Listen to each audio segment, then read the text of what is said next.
বন্ধুদের জানাই রাধে রাধে। আজ আমি সোমা এসে গেছি কিচেনে, আপনাদের সঙ্গে শেয়ার করব লাউয়ের মাখা মাখা ঝোল। আপনারা পুরো ভিডিওটা দেখবেন, যদি পছন্দ হয় তাহলে লাইক, কমেন্ট আর সাবস্ক্রাইব করবেন।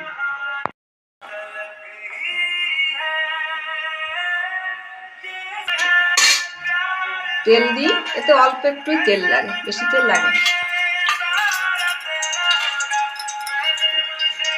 যে ফোড়ন, এইগুলো আমি ফোড়ন দেবো, রাঁধুনি আর গরম মশলা, কিছু লাগে না একটু।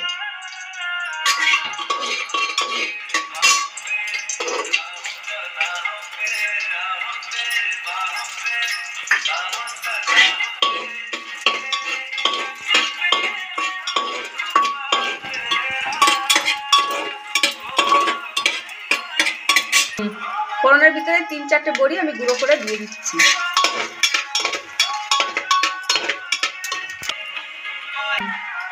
এবার আলুগুলো দেবো।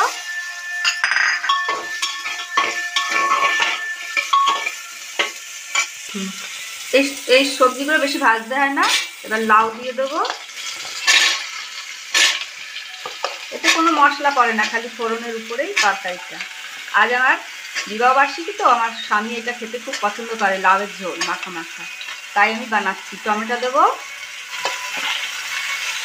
লাউ বেশি লঙ্কা লাগে না, তো 2টো কাঁচা লঙ্কা আমি দিলাম। আর এই ধনে পাতাগুলোও দিয়ে দেবো।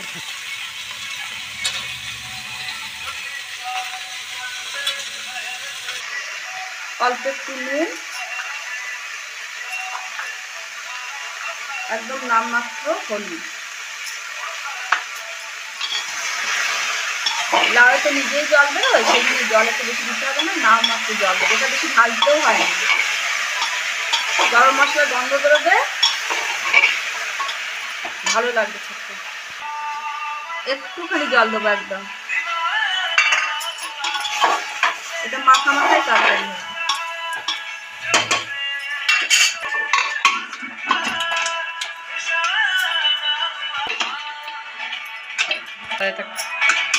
এটা 2টো সিটি হলেই হয়ে যাবে।